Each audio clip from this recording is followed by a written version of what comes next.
If you're thinking of moving to Amherst, whether it's to make a change or you're just coming here for school, make sure you know these 5 pros and cons before you move.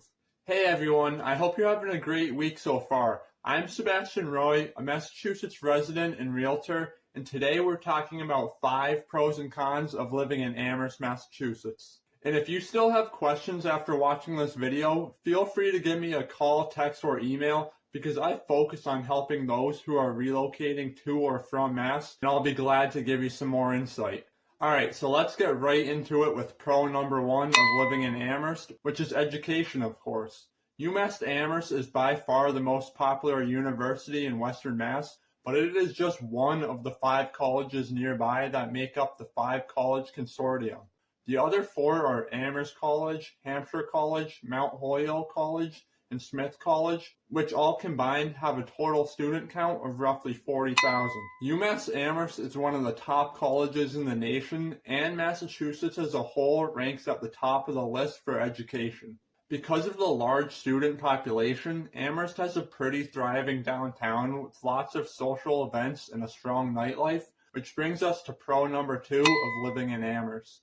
I recently made a video all about the top restaurants in Amherst a couple months back, so be sure to check that out here for a deep dive into the top restaurants. Aside from dining, the town also hosts a lot of live music in the summertime, and there are several museums you can visit like the Emily Dickinson Museum and the Mead Art Museum. And for you outdoor enthusiasts, there's the Mount Holyoke Range State Park, which has plenty of hiking and mountain bike trails. Pro number 3 is that Amherst is still a fairly rural area despite the college popularity.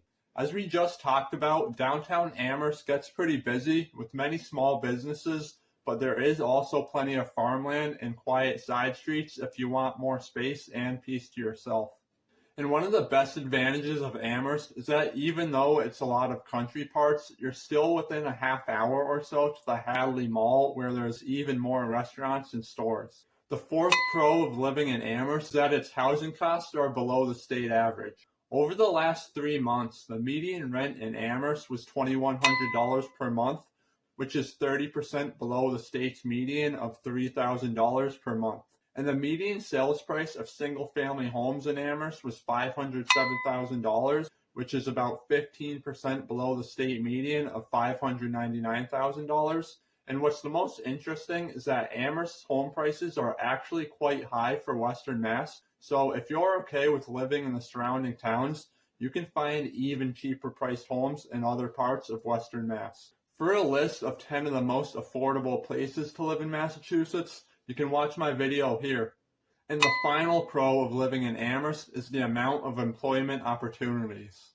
If you work in education, healthcare, or farming, Amherst has several job offers in town, and Springfield, which is the economic hub of Western Mass, is just about 20 miles away, which provides many more job openings in healthcare, insurance, and sales, as well as many other job sectors. Hey, thank you so much for watching this far, and if you like this video, please give it a thumbs up and subscribe for more videos like this one. Alright, now Amherst does have some cons, just like any other city. So let's jump into the cons of living in Amherst. It's quite a hike to Boston from Amherst, just about under 2-hour drive with no traffic, so it's really not feasible to commute there every day. So if you work in Boston, I definitely recommend looking into other towns that are farther east to live in, and there are certain towns in Worcester County with similar home prices as Amherst. There's also no direct highway access, so the closest major route is Interstate 91,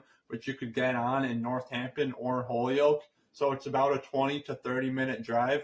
Or there's Route 202, which means that traveling to major cities like Worcester, Albany, and Hartford takes longer. Amherst also has pretty high property taxes. The current property tax rate in Amherst is $20.10 per $1,000 of assessed value, making Amherst the 6th highest town for property taxes in the state. And considering the median sales price in Amherst is over $500,000, the property taxes are relatively high, so you can definitely save yourself some money living in another town.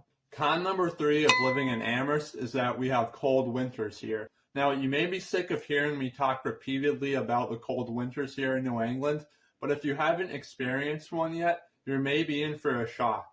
The average high temperature during the winter is just above freezing, with the average low temperatures being in the teens. And after factoring in wind chill, days with single-digit temps or even below zero do happen sometimes, although it's not very often. I guess the good news is that snowfall amounts aren't as much as they once were, so you'll be doing less shoveling, but on the other hand, that means less skiing and snowshoeing, so it's kind of a double-edged sword. I don't know, what do you think? Let me know in the comments below. Con number 4 of living in Amherst is that because it's a popular college town, it gets flooded with students during the school semesters, so if you're not crazy about the college party thing, you might not love it living in Amherst. I didn't totally write it off just yet, because in the summer, many of the students leave, making the town much more peaceful, and hey, you never know if you'll like it until you see for yourself. And finally, con number 5 of living in Amherst is that there is an everlasting need for infrastructure repairs. Like pretty much any town in New England, Amherst faces challenges with its infrastructure of schools, roads, sidewalks, and parkland. And a major reason why the roads are in rough condition is because they continuously freeze and thaw in the wintertime, and that's just a geographical problem. So it's not just Amherst that's dealing with these rough roads. So there are my 5 pros and cons of living in Amherst. If you would like more information about the town or you're considering moving here, make sure to contact me. Also, if I missed one of your favorite things about Amherst, drop it in the comments below and I'll be sure to add it next time. Thanks for watching and I'll see you next week.